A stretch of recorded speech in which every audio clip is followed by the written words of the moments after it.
Horse Breakers, Jeremy here. YJ tub, another one. I got 3 of these coming up today. I already did one, and we haven't had a lot of tubs in this year. So I always make that a mental note for you, because if you're looking for a tub, they're not getting any easier to find. If you're wanting a quality tub, these are quality tubs. You're not going to have to mess with much work on these. No rust whatsoever, and very little body damage as far as a couple dings, and usually it's the corners, and I'll show you those here in just a second. So boy, I love the summer, and I really dread the winters, but this over 100 degrees heat we've been having lately, whew, makes it hard working outside in the sun, but you push through and know that winter's going to be here, and we're going to be wishing we were back in the heat. So anyway, without further ado, let me show you this guy up close and personal, like you're standing here next to me. That's the point of these videos. And basically, I'm gonna point out the bad and not necessarily the good. The good speaks for itself. I'll illustrate a few things that you can look at on yours or on ones you're looking at. But main areas are if there's a windshield frame mounted, it'll hide, and what potentially hide what is sometimes completely gone, which is the top of the tub cowl for the windshield frame. This area here is usually just more susceptible to like hail damage, stuff like that. This is really clean. There's no hail damage whatsoever on it. Lower rockers, this one's beautiful. Same with the side of the other side. They can get damage just from rock rash or coming down off something if they've been wheeled in. But again, this one's gorgeous. And then the corners, of course. Corners are almost always dinged up. This corner is almost perfect. It's got a slight ding right there. Otherwise, that would be... it's still a beautiful grade A corner, but there is a ding in it, and I always show the damage, so it's better to see it in here before and get it later and get it, surprise, as I like to say. So you don't want surprises. Floors solid, a little oxidized, but not bad. This is all smooth. When I say oxidized, I'm talking about no material lost. Scaling is different. You get a little bit of surface rust. It goes surface rust, and then scaling, and then cancer, rot, whatever you want to call it. Oxidation happens when bare metal is exposed to just atmosphere. I mean, literally, you can have a brand new metal. If I'm redundant here, I apologize, but for people who don't know this, and they're wondering when they see browning on metal, that's natural. It's going to happen no matter what. Matter of fact, we used to sandblast, and if we waited a day to throw a primer or some sort of clear coat on it, just a day, and we live in a high mountain or high desert, okay? There's no humidity here whatsoever. There's no salt on the roads. Anyway, and you'd still get flash rust pretty quickly, so or oxidize is what I usually call it. So that's what you're seeing on a lot of this. There's a lot of bare metal in this tub, which is great, and I'll tell you why. I have tubs that come in. I actually have one right now. If you're going to be lining it, they're ideal. If you're not going to be lining it, they're a total pain in the ass. And people who don't want to be lining it later don't want to have to try to remove that stuff. It's really difficult to remove. So it's better to start real nice and bare, like this one is. It almost looks like somebody was prepping this one, possibly, because it looks almost sanded in some areas. But to be honest with you, that in the areas that you see it mostly, it's probably had carpet in it, and carpet, eventually dirt kind of gets down to the bottom. It creates like a sandpaper as it rubs and whatnot. So again, not a bad thing, but something you're definitely gonna want to get that bare metal covered quickly, especially if it's going to be in an area with rust. So do your due diligence when you're putting it back together. Okay, and then areas there that like to rust are these feet where the roll bar goes. That's one of the reasons we pull everything out of these things. And I mentioned this other reason in the other video, but it's also to ensure you're not going to have to do a lot of legwork with removing broken bolts, because those bolts there can be the ones that break, and also the biggest pain in the butt to remove later. So none of those are broke, all clean threads, and no rust, no rot, no holes, no nothing. So back of this thing, almost perfect. Almost 90% of the time, even a real clean tub will have a little bit of dings or dents back in this area from people just throwing whatever back at them and letting them roll around. But this one's absolutely beautiful. So is the wheel wells here. They're nice and clean, nice and solid straight. A couple things that are gonna come out that the guys didn't pull. And we literally pull these down and the nuts and bolts. So there's a pedal left in it. If you need this kind of stuff, we'll work it out. I'm not worried about it too much. But these strikers we sell really quickly, both sides. Especially these are pretty clean. The pins aren't worn on them. They're not super expensive to buy, but we do sell them. And then the rear striker for your tailgate. This one's pretty clean still. Obviously the seat thing. So they're bare. but it ensures that they're bare, and if we've pulled it, you're not gonna have to mess with threads all goobered up or putting a nut zert back in. Otherwise, I'll mention it if something like that happens in it. So, okay, that was the driver's side. Passenger side is just as clean, lower rocker, just as beautiful. And same thing on the corner on this one. This one's got a couple dings on it too. More or less more of a bigger dent, not necessarily a ding. And again, I mentioned this in almost all my videos. There's areas that, obviously I'm talking this up to an extent, but I'm still showing you everything. And this is an area that if you're gonna have damage on a tub, this is minor damage obviously, but we will knock down a little bit for it. But if you're gonna have damage on a tub, you want it in an area that you can get in there, and in this case, punch it back out. And this one's real easy to fix, because you can, I'll show you when I lift it up here, so you can get all the way back into these ones. The areas that are very difficult to fix, and YJs don't have too many of them. TJs have a ton of them. The YJs is here, this area. So if you were to have damage in this area, which I actually have a tub out here, it's got a real good sized dent right here, like something like a pole went into it. And that's a little harder because you see you can't get to behind it. This is all pinch welded in, it's all boxed in, blind. So a little harder to fix those, okay? Floors are nice and clean on the passenger side, just like the driver. And again, the feet for the roll bar, absolutely beautiful. Top of the cowl area, clean, clean, clean, clean. So let's get it up in the air. And I know I'm repetitive, especially if you've watched the other videos, but some people only watch the one they're interested in. So, you know, after 18 years, it's better to be super thorough, especially on a large purchase, than it is to just feel like you're repeating yourself, and, you know, each tub doesn't deserve what the last tub got as far as the description goes. So, major things to look for on the bottom of a tub, okay? And these are the areas, if you're ever looking at a Wrangler, they'll have wheel wells in them here. This one had them and they're all cracked. We pull them because this will hide rust. And usually you can start seeing it on these pinch wells. These ones are beautiful.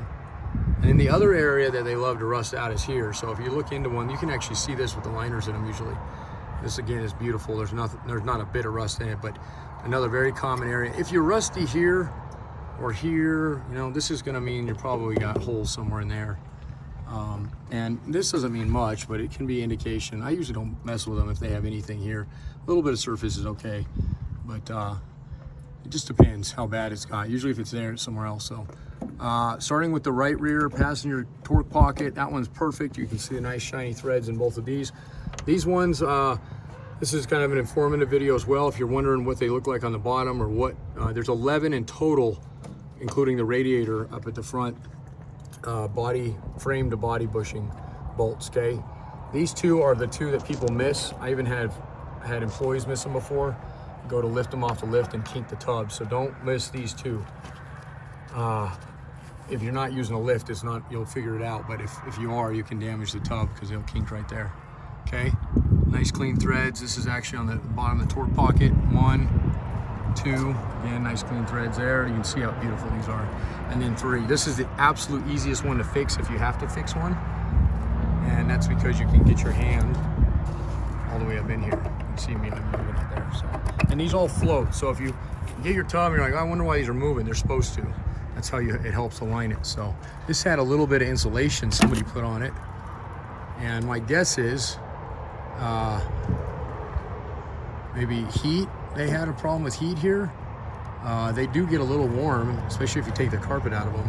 So maybe somebody was riding the passengers and was, you know, kind of complaining about that, a kid or a wife, something like that. So this is not super common. I don't see that very often, but it can be. Nothing problem as far as the tub goes. It might have been an exhaust leak or something, but anyway, same thing. Nice clean side on the driver's side, okay? And I go through them one by one because that's how important I feel like these are. These can really make a job difficult to do when you're doing a tub swap or a frame swap. Okay, and these are all beautiful. You'll be able to screw right into them. And an absolutely clean wheel well. This area is beautiful. This coating is all factory, and it does, especially with our washer, starts peeling a little bit. So usually advise are kind of worn anyway to coat these pretty well in the undercarriage, especially again if you're in a rusty area. But even the bottom of the rocker on this tub is beautiful. So even with the damage on the rear, I would almost still consider this an A+ tub. We'll just call it an A. Discount it slightly, but not a ton. And this one will sell very quickly. So usually our grade A pluses or close to that are the fastest ones that we sell. B's sell a lot too, and then C's I usually don't recommend if you're not wanting to mess with body shops or replacement panels, because that's usually what those cater to. People who are wheeling in them, they like the C's, and again, people who are, you know, they have a tub. Shops love them because they bill out a ton for. They'll buy a C and be able to pull what they need off of it, and then weld in sections. That's when labor gets really expensive. And again, I know we deal with a lot of body shops, and they're great to deal with. A lot of times they'll prefer a tub replacement, but there's definitely shops out there that they look at billable hours on replacing, and that can be extremely expensive to go through and replace panels on a tub, especially if there's several of them, side panels, bottom, torque pockets, all that. So it's usually always in the customer's best interest to do a tub replacement if you can find one. I went almost 6 months last year, no joke, between October and almost March before I had an A in. I had a couple low-grade B's in and several C's, and they just got extremely hard to get, and we always try to stock up on them in our summer months. So we got a couple right now. I'm gonna do something a little differently than I did on my last, because I am running out of time today, and I'm gonna try to list this white one here in a second. But this tub here, and this is, I mentioned this earlier, these are those flares. If you watch that video I just put up and seen all those holes, that's what those were from. Likely they could have been from a slider, but likely they're from those. So if you have those, I usually try to put you into a tub that has those holes already, and if you don't, then I try to put you in one that doesn't. If you're going to be putting sliders on them or want to put a step on it like that, then we'll put you into one like that. Otherwise, you just have to fill the holes in. Not a big deal, but definitely something to think about. This is not washed in any way. That corner is definitely smashed in. It's not beyond repair. I mean, you can replace a corner, but this one's not. Although I would say a body shop would probably have to, or a body tech, somebody that knows body work would probably want to fix that one. And then I won't be able to get this one fully shown right now. Obviously, there's going to be areas like the roll bars I keep mentioning that you're going to want to see, areas like that. You're going to want to see below this. And does this one have a liner? It does not. So this looks really clean here. It's got some sand in it. I see nice clean metal under there. Nice factory paint. So that's actually beautiful. This will probably be an A, or an A minus, B plus. This will be probably B plus because of that. And let's see if there's anything else on it. This came in a while ago when I was actually gone, so I haven't given it too much. We'll pull the carpet. It'll get a full dismantle. It's another reason we like doing tear downs like we do, so you can actually see what's underneath things, because that stuff can hide a lot of stuff. So, and you don't. Last thing you want to do is get a tub, and you know, you already have one thing to fix. Now you got to go into another one. Like I said, damage like this, people like these tubs because it knocks down the price a little bit, and the repairs aren't all that much to do. This is an area that you can see where it's welded. You can actually replace that corner, and that might be what somebody does with this one. And it does have a slight bow in the side here. You can kind of see that. Again, just be thorough in these videos. If you're buying a tub from somebody else, especially if they got us beat on price, make them do a video. It is definitely, we stand behind them. I've never got somebody that said, hey, you didn't show me this before. And the way we do our shipping, we never had one get damaged. That's very common to buy one and then gets damaged and they go, well, good luck, you know, and then they're calling us and spending more money. So, okay, that's it. So this one will be a nice one. I don't have a price off the top of my head. I'm putting the video, and partly that is because our pricing fluctuates so much.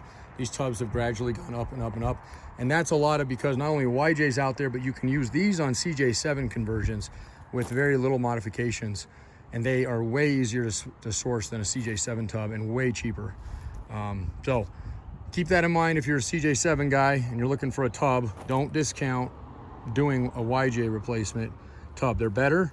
They're identical in almost every way, minus the filler neck in the rear, the way the heater box comes up on them in the front. If you have an early CJ7, they can be slightly different in the roll bar areas too. But there's not many differences about that body, all right?